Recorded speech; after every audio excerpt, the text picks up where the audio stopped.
En la última clase estábamos mirando el cálculo newtoniano de Solner para la desviación de la luz en el campo del Sol y habíamos obtenido este resultado que habéis visto. El ángulo, como es pequeño, es prácticamente la tangente, era 2 veces la masa del Sol entre el rayo del Sol, si el rayo de luz pasaba rozando el Sol. Y eso es la mitad de lo observado y también la mitad de la predicción de relatividad general que veremos, ¿vale? Bueno, decíamos que la aproximación que hemos hecho aquí para la luz es inadecuada porque hemos cogido una geodésica tipo newtoniano en el que la velocidad es mucho menor que 1. Claro, Solner no sabía esto. No sabía que la segunda ley de Newton es el límite de bajas velocidades de otra cosa. Y esa aproximación no es adecuada para la luz, que se mueve precisamente con velocidad 1. ¿De acuerdo? Bien, la luz tiene ds cuadrado igual a 0, así que no sabía si fiarme de la geodésica, de la que salía la segunda ley de Newton en este límite, porque la habíamos obtenido maximizando el tiempo propio. Y claro, como el tiempo propio para la luz es siempre 0, pues no sé qué hacer al respecto. Entonces, me he metido en un embrollo de geometría buscando otra manera de obtener la ecuación geodésica, ¿vale?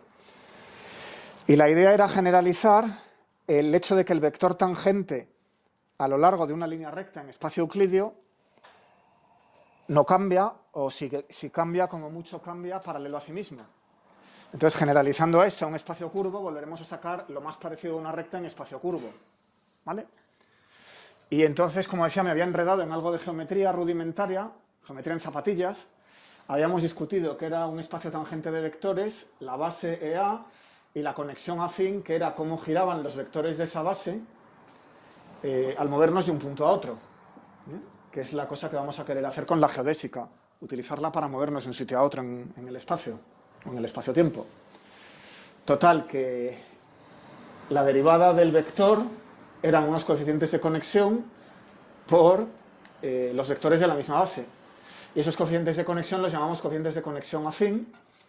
Y había dicho que si era simétrica esta conexión afín, cosa a la que en principio no estoy obligado, puedo definir espacios en los que no sea simétrica, pero si es simétrica, entonces coincide con esta conexión métrica que teníamos, en el que los símbolos de Christoffel eran derivadas de la métrica. Es decir,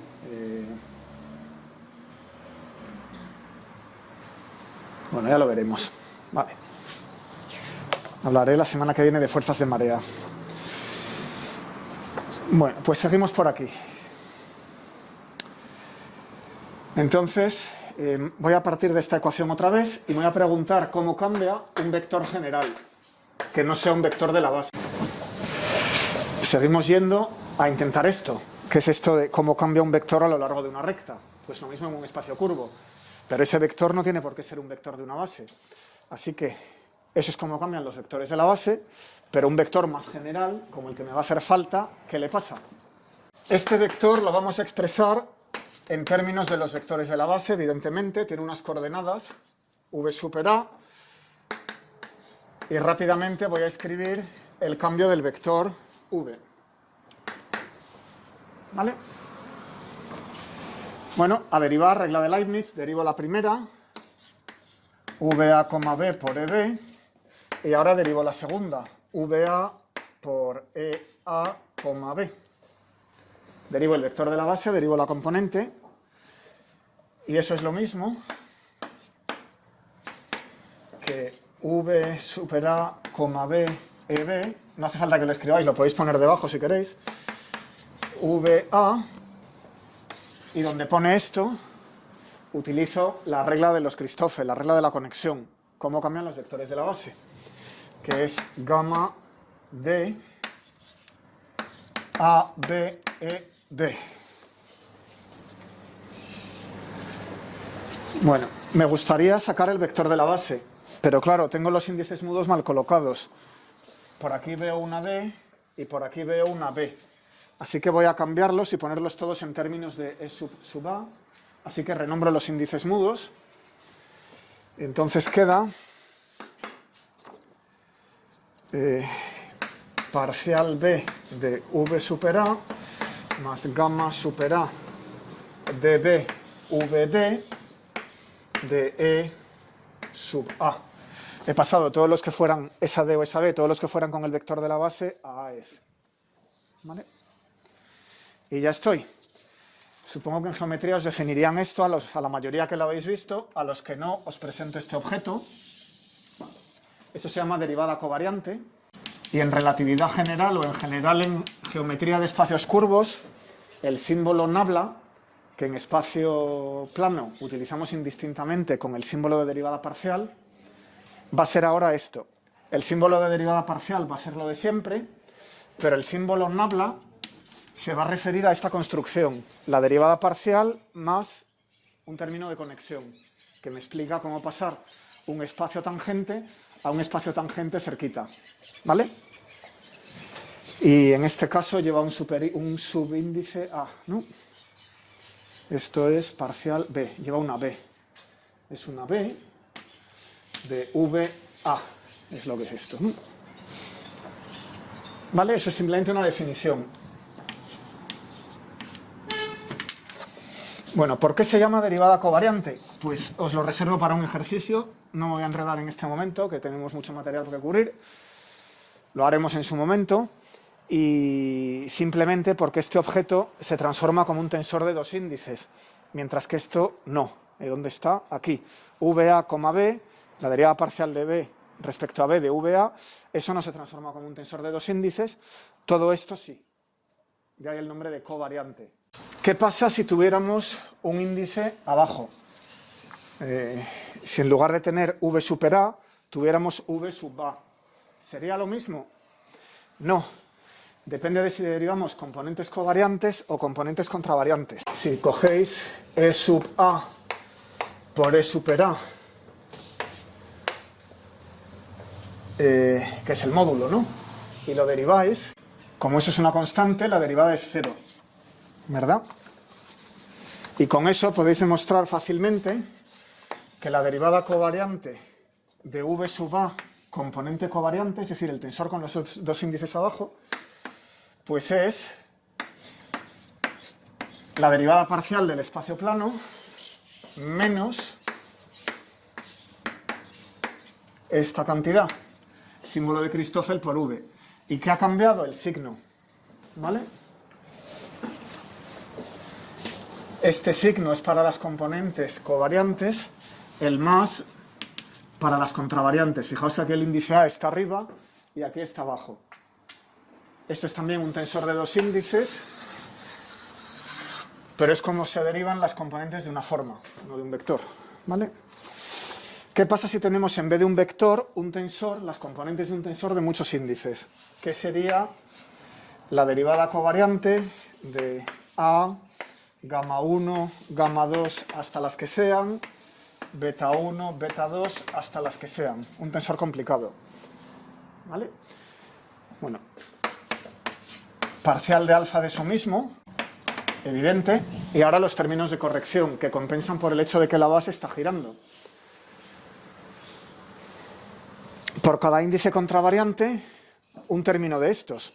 Porque ese índice contravariante tenemos que pensar que va a ir contraído con un vector de estos, con el índice abajo.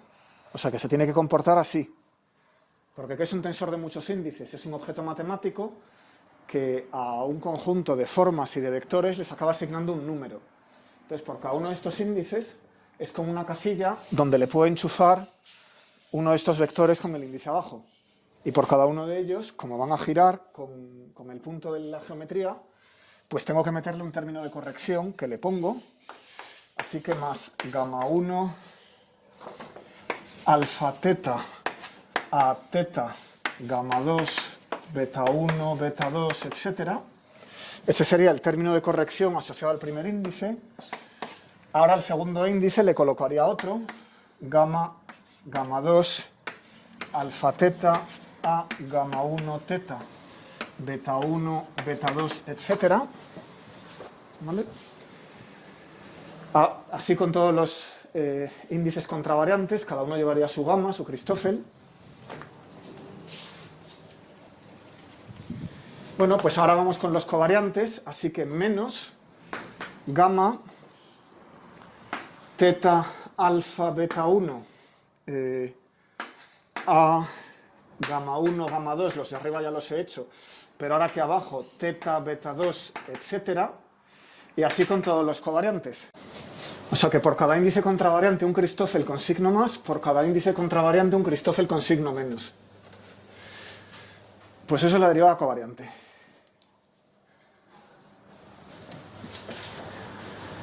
Y me sale de manera natural cuando intento derivar un vector, cuando cambian a la vez las componentes del vector y las componentes de la base, ¿vale?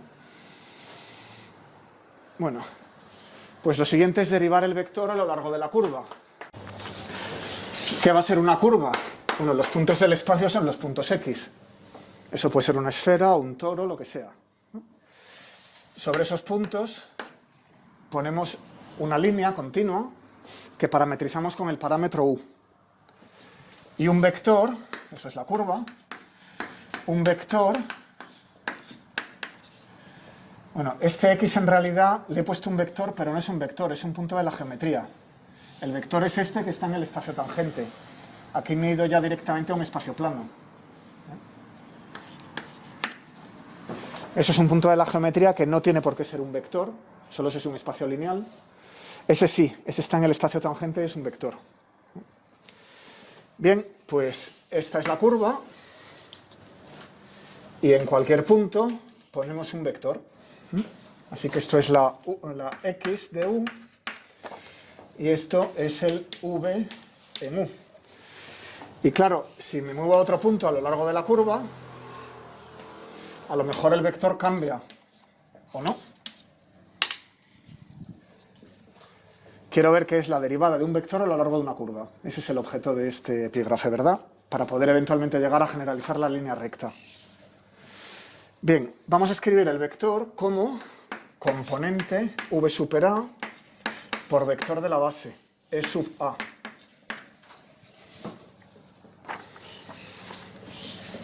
¿Qué es dv de U? Pues tengo que agarrar y derivar la primera componente, derivada de V respecto de U por E sub A, y a continuación derivar la base, VA derivada del vector de la base respecto de U. Esto lo querría relacionar con los símbolos de Christoffel, pero ahora mismo no sé, porque los símbolos eran derivadas parciales de E respecto al punto X. Entonces tengo que usar la regla de la cadena. Esto es la derivada parcial de E sub A respecto a una X por la derivada de X respecto a U, y ahora tengo que sumar sobre las coordenadas X, he elegido el índice C, ¿vale? Eso es la regla de la cadena. Esto me dice cómo me muevo a lo largo de la curva, y una vez que sé cómo me muevo a lo largo de la curva, puedo saber cómo cambian los componentes de la base, ¿no? Los vectores de la base. Y esto ya sabía que era gamma, a ver que no me equivoco con los índices, hay dos abajo aquí y la B es la libre, B a C, E sub B, y luego por la, esto es una derivada total, porque las X, los puntos a lo largo de la curva solo dependen de U, es una curva de un parámetro, ¿no? Así que eso es una derivada total que pongo aquí, de XC respecto de U. Vale.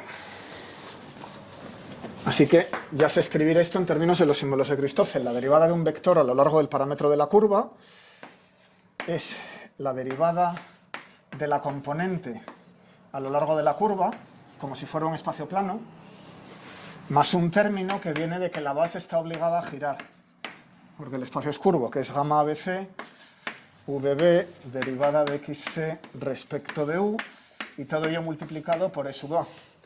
¿Y qué he hecho por aquí? He cambiado ese índice mudo a A. He cambiado la C por la A en esta expresión.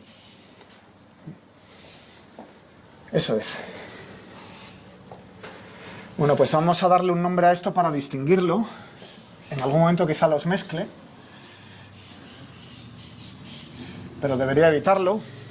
Eso lo voy a llamar con D mayúscula.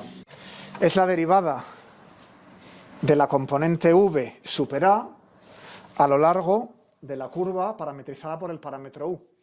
E incluye dos términos, una derivada solo de la componente y un trozo debido al giro de la base. ¿Vale? Bueno, eso es como una derivada direccional en cálculo, ¿verdad? En Rn. instantáneamente la curva es como una línea recta y lo que estoy tomando es como una derivada a lo largo de una dirección dada, ¿no? Y se puede escribir en términos de la derivada covariante que hemos definido antes como gradiente nabla, que es la derivada covariante, componente C, que es la que anda por aquí abajo, VA, derivada de XC respecto de U. Eso es, la B está sumada, la C me viene aquí y se contrae con dxc de U. Bueno, para hacer esto debería dar una letra más.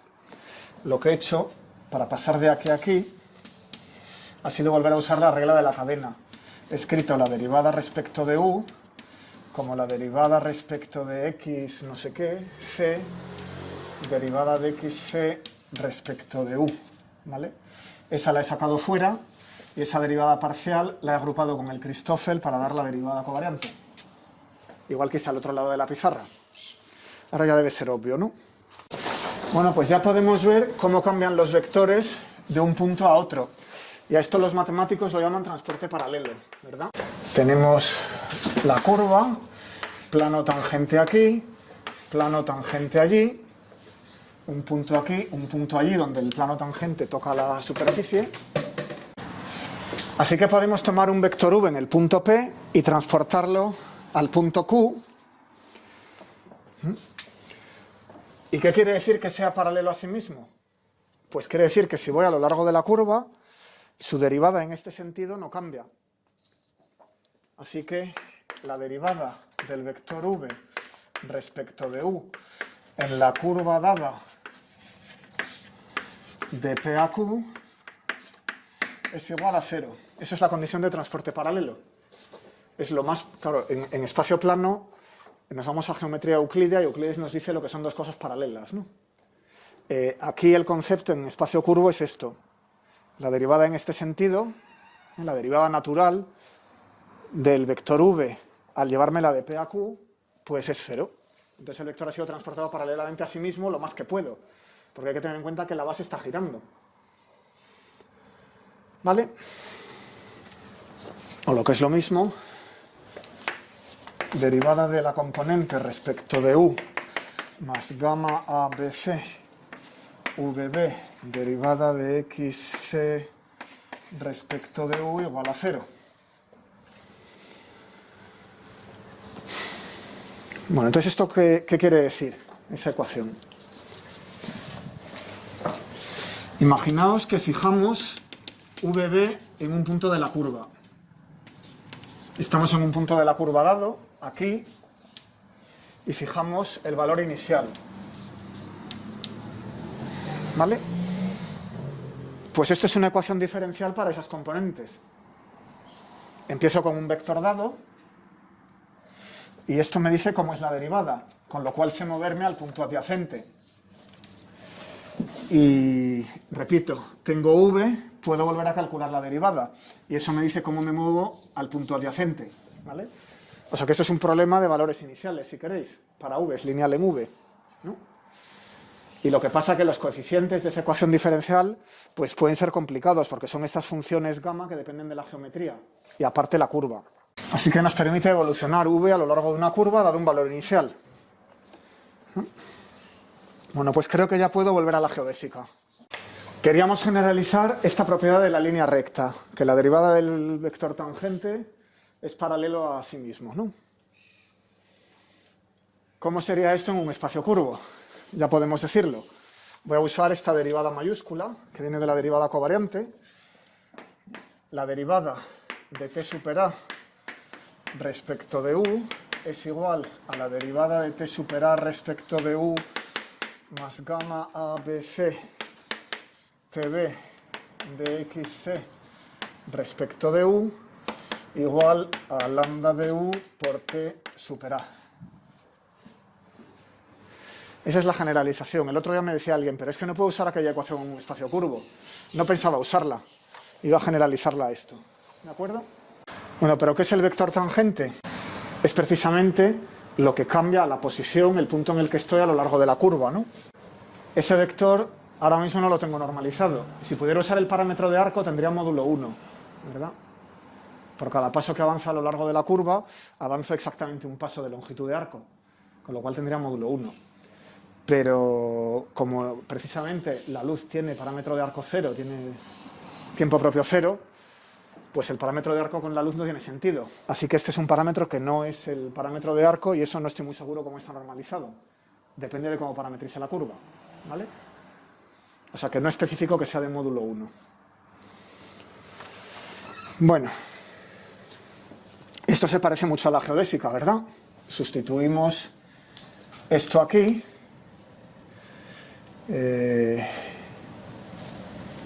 No hay mucho más misterio. Derivada segunda de xa. Esto lo debería escribir en componentes, porque de nuevo, x es un punto de la geometría. Entonces no es un vector, esto no está en un espacio lineal. Debería escribirlo en componentes. Eso es cada coordenada del punto, y esto sí es el vector tangente, porque estos números me dan un vector en el espacio Rn tangente a la curva en ese punto x, ¿vale? O sea que t es un vector, pero x no, entonces es mejor escribirlo en componentes. Vale, entonces esto es derivada segunda de xa respecto de u dos veces, más gamma ABC de xb respecto a u y de xc respecto de u igual lambda de u derivada de x super a respecto de u. Eso es casi la ecuación geodésica que teníamos el otro día. Me sobra el término de la derecha. Si esto lo iguala a 0, ya estoy. La luz satisface la misma geodésica, con la salvedad de que eso es un parámetro cualquiera y no el de arco, ¿vale? Pero tengo este término extra. Satisface la misma geodésica que los objetos materiales, pero luego tengo este término extra. ¿Qué hago con esto? Bueno, esto venía de que en la línea recta no sabía muy bien cómo parametrizarla. Entonces, si elijo el parámetro u astutamente, igual me lo puedo sacar de encima, ¿no? Vamos a escribir todo esto. ¿Estamos todos? Bueno, para recuperar la versión conocida de la ecuación geodésica, tenemos ahora que conseguir lambda de u igual a 0, para que este último término se vaya. ¿Es eso posible? Sí, eso quiere decir que la derivada de t respecto de u, la derivada en este sentido que hemos definido, covariante multiplicada por la dirección de la curva del vector tangente, es 0. El vector tangente no cambia, vaya. Si el vector tangente no cambia, esto es igual a 0 y aquí no hay nada. Eso es una trivialidad, ¿no? Eso es el caballo blanco de Santiago. ¿Qué quiere decir esto en términos del lenguaje anterior? Que t es transportado paralelamente a sí mismo a lo largo de la curva. Bueno, pues si esto ocurre, se dice que u es un parámetro afín. Vamos a ver un poco dónde viene este nombre de afín. ¿Qué pasa si pasamos de u a un cierto u'? ¿Seguiría siendo cierta esa condición si cambio el parámetro? Bueno, apliquemos la regla de la cadena. La respuesta es sí. La respuesta que pregunta si cambia la ecuación geodésica. Vamos a escribirlo. La ecuación no cambia. Sí que si elijo u' igual a u más b. Es decir, pongo una transformación lineal no homogénea, posiblemente. Entonces, la derivada respecto de u es la derivada de u' respecto de u por la derivada respecto de u'. Eso es la regla de la cadena. Miro aquí, que es la derivada de u' respecto de u, es la a, que había por ahí, es a, veces la derivada respecto de u'. O sea que si elijo un parámetro tal que la ecuación geodésica sea cierta, entonces una transformación afín, porque esto es lineal más una constante que me traslada a la recta entera, me la saca del origen, la transformación lineal, y con un término inhomogéneo, si es una transformación afín, pues me deja la ecuación geodésica sin cambios. ¿Vale? Eso se ve rápido. derivada segunda xa respecto a u dos veces más gamma ABC derivada de xb respecto de u, derivada de xc respecto de u igual a 0. Sustituís eso y aquí entra rápidamente un a cuadrado de esas dos derivadas. Aquí también hay dos derivadas porque esto es homogéneo en diferencial de u. Entra otro a cuadrado, se cancelan y queda lo mismo. Con lo cual este cambio afín no afecta a la geodésica. Se cumple también en términos de u'. Decía el otro día que venía del latín affinis. La notación viene de Euler de 1750. Y las transformaciones afines, también se suele usar la palabra afín ahí, pues son transformaciones que no respetan el producto escalar, básicamente, no respetan los ángulos entre vectores ni las longitudes, pero sí respetan las rectas y que las cosas sean paralelas. Si dos rectas son paralelas, bajo una transformación afín vuelven a ser paralelas. Bueno, otra manera de entender los parámetros afines estos es pedir que la aceleración sea perpendicular a la velocidad. Lo pongo entre comillas. Ahora mismo digo lo que es. Eso intuitivamente quiere decir que el móvil no se acelere, que gire, pero que no se acelere. Eso es lo que hace el parámetro de arco, ¿verdad? El parámetro de arco no puedo acelerar teniendo un parámetro de arco, porque siempre voy a la misma velocidad, a 1 metro por metro, ¿no? Si parametrizo la curva en términos del arco, nunca puedo acelerar, puedo curvarla, pero no puedo ir más deprisa a lo largo de la curva. Bueno, pues los parámetros afines comparten esa propiedad con el parámetro de arco. En el espacio-tiempo de la relatividad, esa condición sería algo así. Eso sería la velocidad y eso sería la aceleración. Y estaría igualado a 0, serían perpendiculares en algún sentido. En el caso de la luz, esto es muy fácil.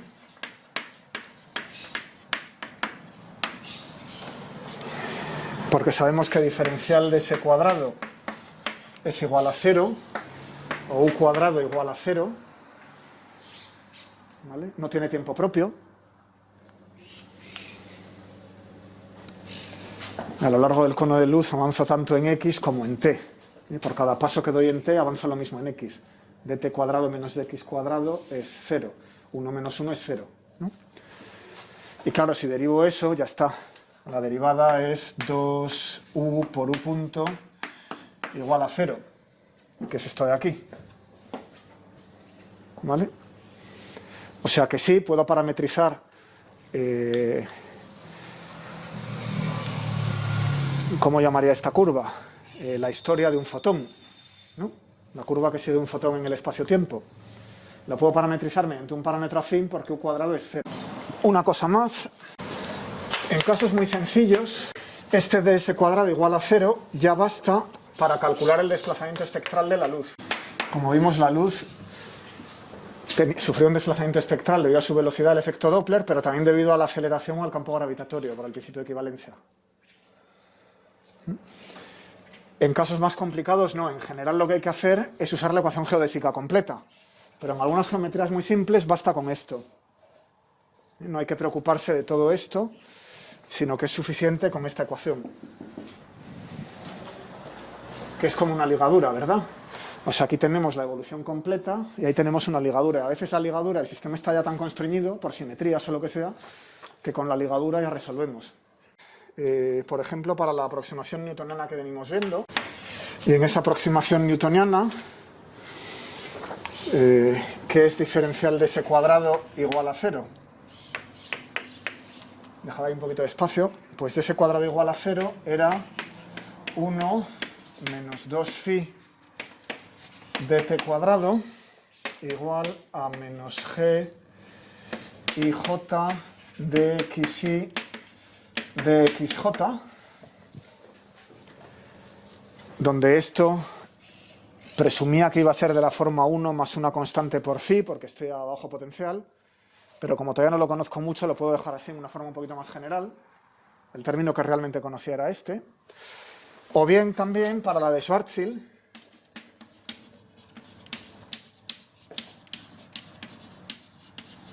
que veremos, la geometría de Schwarzschild es la de un agujero negro, En general la de un cuerpo esférico en relatividad general, y la veremos más adelante, en noviembre,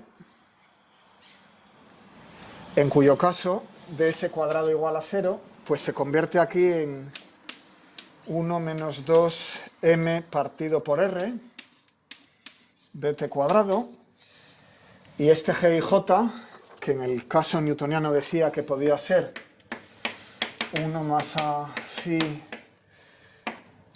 r cuadrado seno cuadrado de teta, pues en el caso de Schwarzschild va a ser, lo veremos, esto ahora no lo sabéis, 1 entre 1 menos 2m partido por r cuadrado seno cuadrado de teta, ¿vale? Es de la misma forma, 1 menos algo y luego un g y j por las partes espaciales. Bueno, pues para casos así sencillos se puede utilizar ds cuadrado igual a 0 para integrar movimientos de fotones o de cualesquiera partículas que no tengan masa o que casi no tengan masa, ejemplo los neutrinos. Como tienen una masa muy pequeña, para muy buena aproximación, para muchas aplicaciones se puede usar esto, ¿vale? Bien, pues derivada de t respecto de lambda, lambda es el parámetro, u, se suele usar u o lambda indistintamente. Eso es lo que quiero encontrar, ¿no? Pues porque ando buscando el desplazamiento espectral, es decir, cuánto cambia la frecuencia, así que tengo que ver cómo baten los relojes, así que esto es el tiempo, no es el vector tangente, ¿no?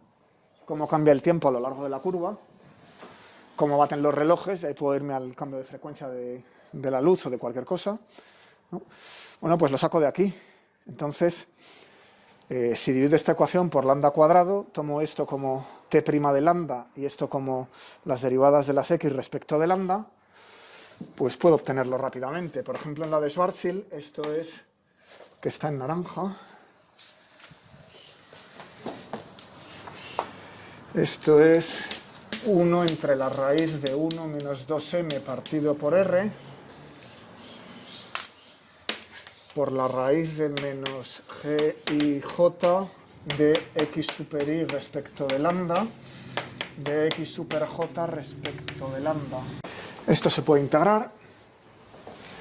El tiempo en el que recibimos un pulso menos el tiempo de emisión en estas coordenadas, pues es igual a la integral entre eso no es una longitud de onda, es el parámetro donde se emitió el pulso, lambda sub e, y el de recepción, creo que usaba mayúsculas en su momento, emisión-recepción, de diferencial de lambda, raíz de 1 menos 2m partido por r, raíz de lo mismo.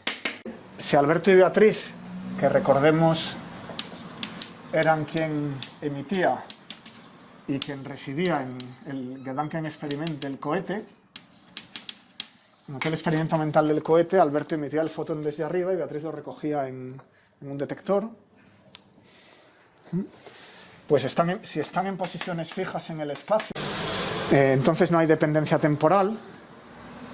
Esta integral la puedo calcular en cualquier instante y siempre va a dar lo mismo, solo depende del camino que siga la luz. Si cojo un observador y tomo su tiempo propio, en el sistema en que el observador está en reposo, sé que dx es 0, espacial, la parte espacial es 0 porque el tipo está en reposo, y lo que tengo aquí a la izquierda es la diferencia de tiempo propio de ese observador.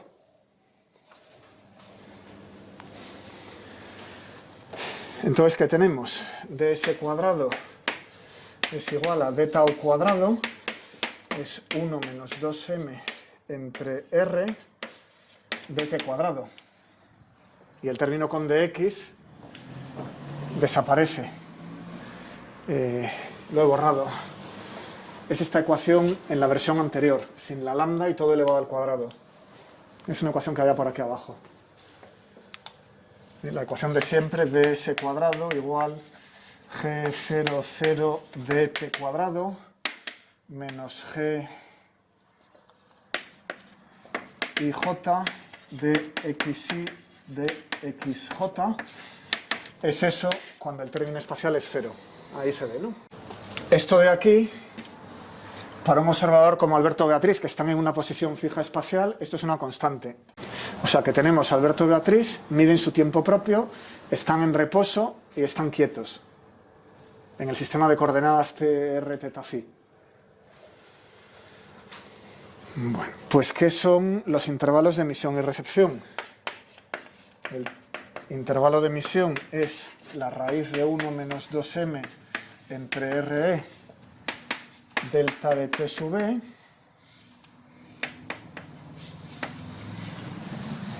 el intervalo de recepción es la raíz de 1 menos 2m entre R sub R delta de T sub R, ¿vale? Tiempos coordenados en emisión, en recepción, pero como no hay dependencia temporal, estos dos tiempos son iguales, pero esos no son los tiempos que miden los relojes de Alberto y Beatriz. Los relojes experimentales que van haciendo tic, tic, tic, uno con Alberto y otro con Beatriz, son estos. Ese es el tiempo coordenado exterior, en términos del que no hay dependencia temporal. El tiempo tomado en infinito, por ejemplo. La distancia infinita de la masa gravitante, ¿no? Total, que como son iguales, los elimino y obtengo el cociente. Delta tau de recepción, delta tau de emisión es igual a la raíz de 1 menos 2m, posición en la recepción, y me he pasado a la mayúscula. Esto va a ser minúscula, así no se confunde con la recepción. Es R minúscula, y aquí también. Y 1 menos 2m partido RE, ¿vale? Bueno, ese es el caso de Schwarzschild, o en general, no necesitamos saber cómo es la de Schwarzschild, pero lo he puesto para que vayáis teniendo el ejemplo. En general lo que aparece es esta G00. Entonces, en general, se aplica también a la newtoniana, a muchas otras métricas, ¿no? Siempre que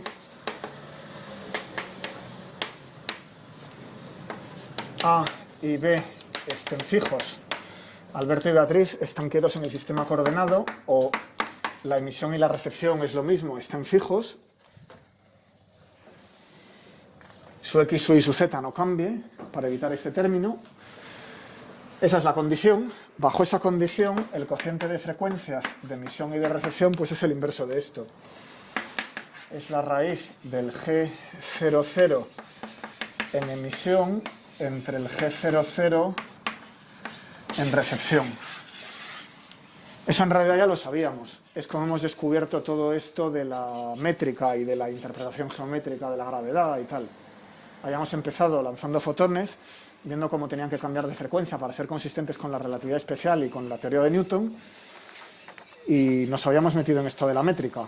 O sea que en realidad esto volvemos en círculo, ¿no? Si cojo ds cuadrado igual a 0, lo escribo así y tengo dos observadores quietos, pues el cociente de frecuencias es el cociente de las G00. Y he aprovechado para que os vaya sonando el G00 de Schwarzschild, ¿vale? 1 menos 2m entre R. Vale, todo esto venía a propósito de que no siempre hay que resolver la geodésica entera. En casos astutos, como este, quiero el cambio de frecuencias con A y B fijos, no me hace falta, porque no necesito evolucionar estas X, simplemente se van porque estamos quietos. Pero claro, no sigo una geodésica. El observador se está quieto, eso posiblemente necesite una aceleración. No estoy dejando que el observador sea arrastrado, ¿no? Bueno, pues vamos a hacer algún problema.